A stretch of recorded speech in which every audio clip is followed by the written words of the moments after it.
नमस्कार, capital TV का खास शो राहुल का अग्निपथ देख रहे हैं आप। मैं हूं आपके साथ पूजा।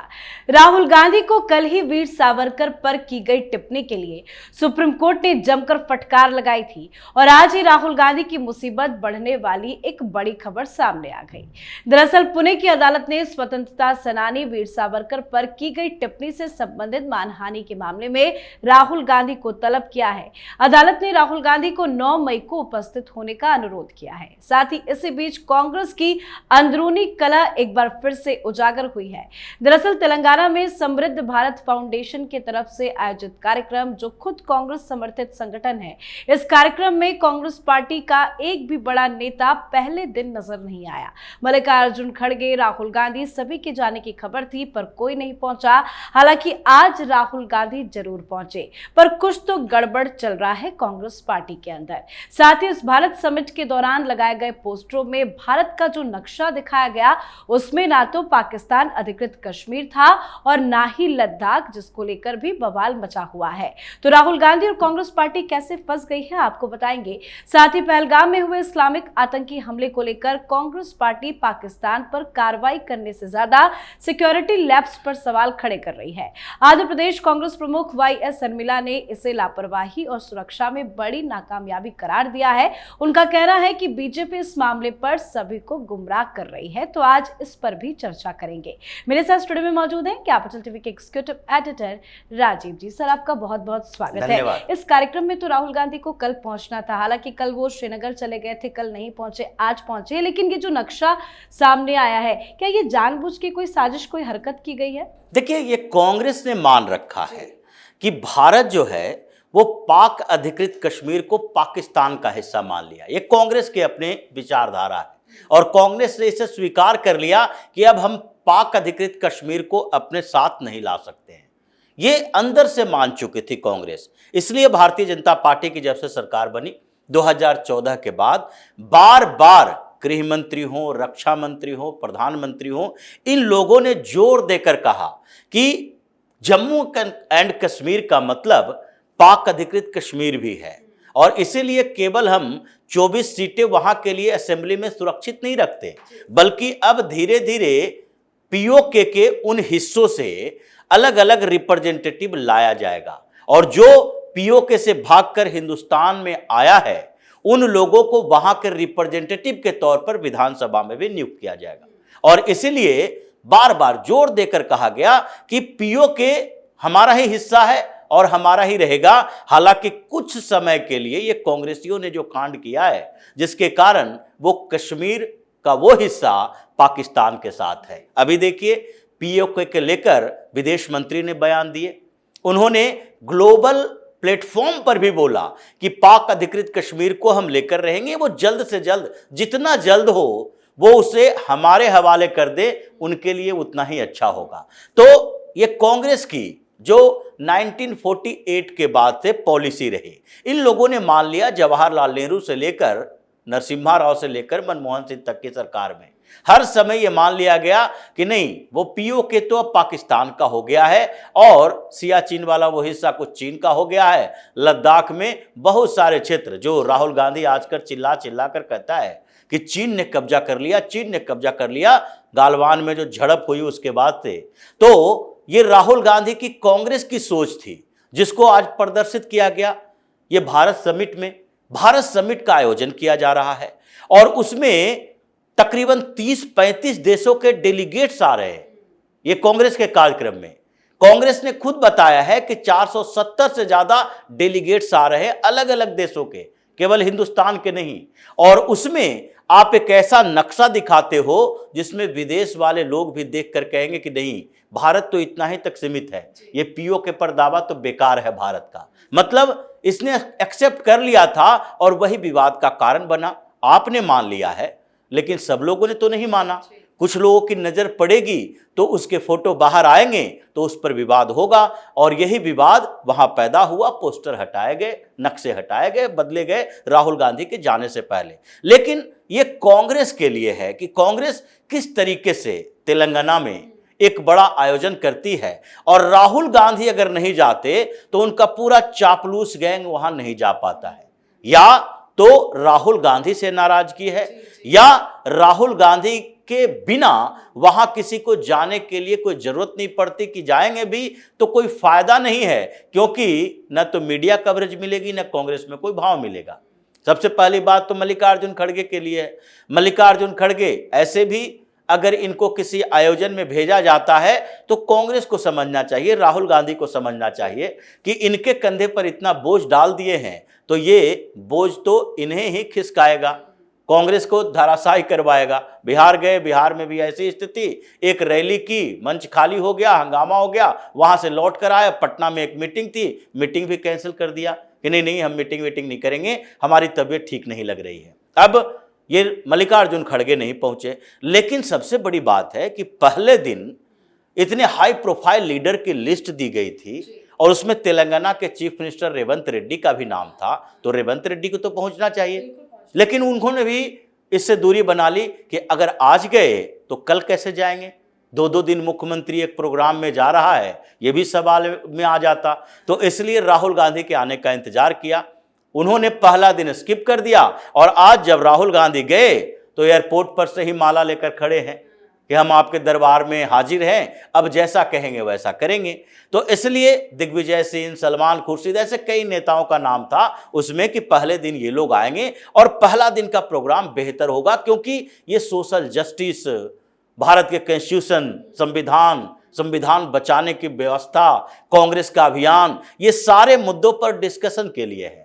और उसी में कांग्रेस के कई नेता गायब हैं, क्योंकि राहुल गांधी के इन सारे विचारधारा से बहुत सारे नेता इत्तेफाक भी नहीं रखते। लेकिन उसी तेलंगाना में जहां पर हंगामा चल रहा है और उसी की एक महिला है YSR रेड्डी की बेटी YS शर्मिला, जिनको कांग्रेस ने अभी प्रदेश अध्यक्ष बनाया आंध्र प्रदेश का।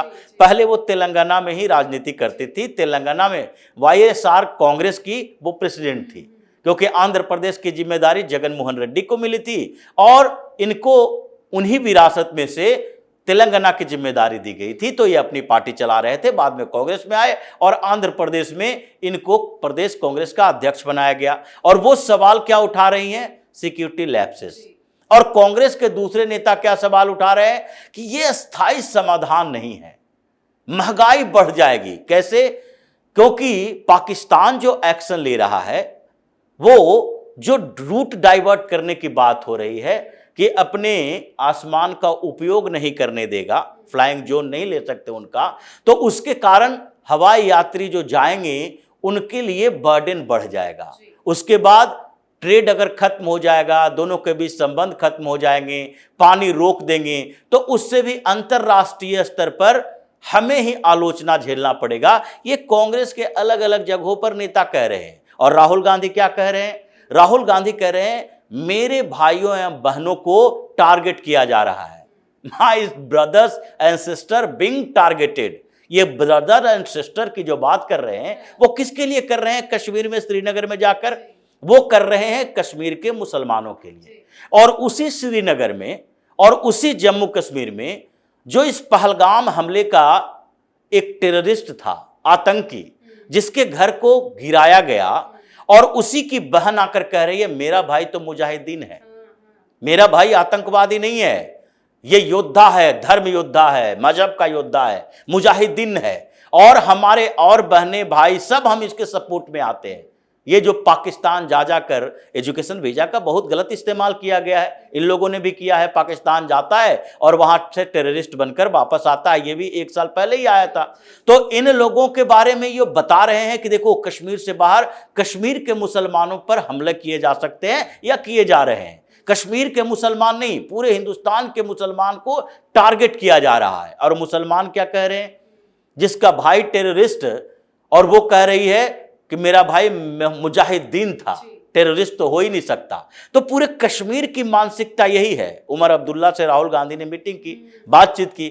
उन्होंने बातचीत में क्या ऐसी बात की कि उमर अब्दुल्ला दूसरे दिन से अपने नेताओं को, फिर वहां के ऑफिसर्स को अलग अलग प्रदेशों में भेजना शुरू कर दिया कि देखो भाई कौन कौन से प्रदेश में, कौन कौन से कॉलेज में हमारे लोग पढ़ रहे हैं, और वहां से उसको बाहर वापस ले आओ, और यहां से भी कुछ लोगों को वापस भेजो। क्योंकि जम्मू कश्मीर में जो हालात है, ये राहुल गांधी उस हालात में पाकिस्तान को सपोर्ट करने गए थे, उमर अब्दुल्ला को सपोर्ट करने गए थे, वो हिंदुस्तान के लिए कोई बेहतर स्थिति पैदा करने नहीं गए थे। इसलिए जैसे ही जम्मू कश्मीर से बाहर आते हैं वो फिर तेलंगाना जाते हैं। इस बीच कांग्रेस फिर से वही सवालों के साथ आ जाती है कि नहीं, ये पूरा जो हमला हुआ उसमें कोई ऐसी कार्रवाई ना हो जिससे पाकिस्तान परेशान हो और हिंदुस्तान के मुसलमान चिढ़ जाएं कि विपक्ष की पार्टियों तो ऐसे में तो ये कांग्रेस पार्टी भारत के साथ कहां है, मोदी सरकार के साथ कहां है? ये तो पाकिस्तानियों के साथ खड़े हैं। ये तो भारत सरकार के साथ या मोदी के साथ हो ही नहीं सकता।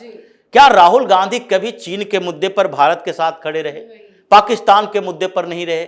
अगर अब तक का इतिहास रिकॉर्ड देखा जाए तो पिछली बार भी भारत ने जो कार्रवाई की पाकिस्तान के खिलाफ, उसमें कांग्रेस या राहुल गांधी ही वो भारत के साथ कभी खड़े नहीं रहे। लेकिन इस बार चूंकि सेंटिमेंट ऐसा था और एक अनोखा हमला था अजीब तरीके का, जिसमें हिंदुओं को टारगेट किया गया और पूरे हिंदुओं के अंदर गुस्सा है, तो उसमें राहुल गांधी कुछ दिन के लिए, वो कहा जाता है कि डर से सांप भी बिल में थोड़ा सा फन निकाल लेता है और उसके बाद जब घात लगाता है, हमले की तैयारी करता है, जब अनुकूल समय होता है तो हमला करता है। उसी तरीके से इन लोगों की स्थिति है। अभी 2 दिन तक किसी तरह से छिपा रहा और उसके बाद बिल से बाहर निकला है तो वही राग अलापना शुरू कर दिया। पाकिस्तान के खिलाफ कठोर कार्रवाई नहीं होनी चाहिए, युद्ध किसी समस्या का समाधान नहीं है, जंग नहीं होनी चाहिए। तो समस्या का समाधान अगर तुम्हें पता है तो सबसे ज्यादा समय तक तो शासन तुम्हारी ही सरकार रही है, तुम्हारी ही पार्टी रही, तुम्हारे ही परिवार के लोग रहे हैं, फिर भी आज तक स्थायी समाधान क्यों नहीं कर पाए? क्योंकि यही तुम्हारी पॉलिसी पॉलिटिक्स रही थी। हिंदुस्तान के मुसलमानों को खुश करने के लिए दुनिया भर के मुसलमानों की चापलूसी करो, चाहे वो फिलिस्तीन में बैठा हो या पाकिस्तान में बैठा हो। मतलब अब कांग्रेस पार्टी का असली चेहरा सामने आ रहा है। सर, एक और आखिरी सवाल मेरा आपसे है। सुप्रीम कोर्ट ने कल ही राहुल गांधी को फटकार लगाई थी और आज ये खबर आ गई कि पुणे की कोर्ट ने उन्हें समन किया है, पहुंचना भी है। क्या हुआ है कोर्ट में? देखिए, पुणे की अदालत में जो मामला है वीर सावरकर को लेकर, वो लखनऊ की अदालत या रांची की अदालत से अलग है। इसलिए सुप्रीम कोर्ट भी इन मामलों में स्टे नहीं लगा सकती, सुप्रीम कोर्ट के बस में नहीं है। जैसे कि लखनऊ में नृपेंद्र मिश्रा एक वकील हैं जिन्होंने वीर सावरकर पर राहुल गांधी की टिप्पणी को लेकर एक मामला मानहानि का दायर किया। वो थर्ड पर्सन है, वो वीर सावरकर से उन्हें कोई लेना देना नहीं है। रांची की अदालत में भी जो केस दर्ज हुआ है उसमें भी एक थर्ड पार्टी है, भारतीय जनता पार्टी का ही नेता है। उनका कहना है कि पूरे देश में वैमनस्य पैदा करने की कोशिश की गई वीर सावरकर को टारगेट करके, उन्हें अपमानित करके। लेकिन पुणे की अदालत में जो केस चल रहा है वो थर्ड पार्टी नहीं है, वो खुद ही सात्यकी सावरकर हैं जो कि पोते हैं वीर सावरकर के। अगर सात्यकी सावरकर ने आरोप लगाया है और वो आरोप देश की व्यवस्था के लिए नहीं है, वैमनस्यता पैदा करने के लिए नहीं है, उन्होंने सीधे तौर पर कहा कि 2023 में जब राहुल गांधी ने ये वीर सावरकर के बारे में गलत टिप्पणी ब्रिटेन में की ओवरसीज कांग्रेस के एक मीटिंग में, तो उसके सारे सबूत हमारे पास हैं। और उससे समस्या किसे हुई? हमारे पूरे परिवार को पीड़ा नहीं हुई केवल, बल्कि लोगों के नजर में हम ऐसे साबित हो रहे थे विलेन की तरह। ये यूट्यूब पर चल रहे थे, मीडिया में छप रहे थे, टेलीविजन पर चल रहे थे, हर जगह इसकी चर्चा थी कि राहुल गांधी ने कहा है कि वीर सावरकर टारगेट करके एक मुस्लिम युवक को पीट रहे थे और एक किताब में लिखे हैं और उसमें वो खुशी महसूस कर रहे थे कि हमने मुस्लिम युवक की पिटाई कर दी और इससे हमारे पूरे परिवार को ह्यूमिलिएशन हुआ है। यानी कि वो खुद ही अपने परिवार के खिलाफ मानहानि के मामले में परिवार को एक पार्टी बना रहे हैं। इसलिए इस मामले में राहुल गांधी या ये जो इनके वकील हैं अभिषेक मनु सिंघवी, वो सुप्रीम कोर्ट नहीं गए क्योंकि सुप्रीम कोर्ट से राहत नहीं मिलेगी कि भाई तुम दोनों का मामला है, जब तक वहां से सजा ना हो जाए तब तक ये मामले पर हम इंटरफेयर नहीं कर सकते, स्टे नहीं लगा सकते। जैसे कि मोदी सरनेम का मामला था, मोदी सरनेम का केस कई और जगहों पर चल रहा है, लखनऊ में भी, यहां तक कि पटना में भी चल रहा है। लेकिन सूरत में जो चल रहा था उसके जो पिटीशन डालने वाले थे उनका सरनेम भी मोदी था, इसलिए वो सेकंड पार्टी नहीं थे, वो खुद ही एक पार्टी बने हैं। और यहां पर भी ये मामला चल रहा है। तो इसमें कोर्ट में राहुल गांधी ने कहा था, इनके वकील पवार ने कहा था कि हमें 2 किताब चाहिए जिसका जिक्र बार बार आ रही है और उन 2 किताबों के बाद हम आगे सुनवाई के लिए कहेंगे। वो 2 किताब थी, एक वीर सावरकर की हिंदुत्व पर और एक उनके काला पानी की सजा के समय उनके जीवन के बारे में जो उन्होंने खुद लिखा था। तो इन 2 किताबों को सौंप दिया गया है और कहा 9 मई तक आप इन सारे मामलों में एक रिपोर्ट तैयार करें। राहुल गांधी को भी समन है, आप अगर ये साबित नहीं कर पाते, क्योंकि वीर सावरकर ने कई किताबें लिखी, 1857 के संग्राम पर लिखी, उसमें भी तो ये जिक्र हो नहीं सकता। तो उनके जीवन से संबंधित 2 किताबें जो है, जिसमें एक हिंदुत्व की विचारधारा को लेकर है, तो उसमें हिंदू मुसलमान की बात हो सकती है, 2 नेशन थ्योरी की बात भी है, और एक उनके जीवन की घटनाओं के बारे में है कि कैसे उन्हें सजा मिली थी, उसके बारे में। इन्हीं दोनों किताबों पर डिपेंड करता है। इन दोनों किताबों में एक लाइन ये नहीं है कि उन्होंने मुस्लिम युवक की पिटाई की है, इसलिए इन दोनों किताबों से सारे सबूत मिलेंगे और इसमें राहुल गांधी को सजा मिलने की संभावना है, जैसे मोदी सरने में मिला था। बिल्कुल सर, बहुत बहुत धन्यवाद सर समझाने धन्यवाद। के लिए। तो जम्मू कश्मीर के पहलगाम में हुए आतंकी हमले के बाद पूरा देश गुस्से में है। इस हमले के बाद भारत ने पाकिस्तान के खिलाफ कई ठोस एक्शन लिए हैं, पर कांग्रेस पार्टी को देखिए, कांग्रेस पार्टी पाकिस्तान पर कार्रवाई करने की मांग के बजाय सुरक्षा को लेकर सवाल खड़े कर रही है। राहुल गांधी भी उटपटांग बयानबाजी दे रहे हैं, जो साफ बताता है कि कांग्रेस सिर्फ अपनी राजनीतिक रोटियां सेक रही है। और आपकी क्या कुछ राय है, कमेंट करके जरूर लिखिएगा। देखते रहिए कैपिटल टीवी। नमस्कार।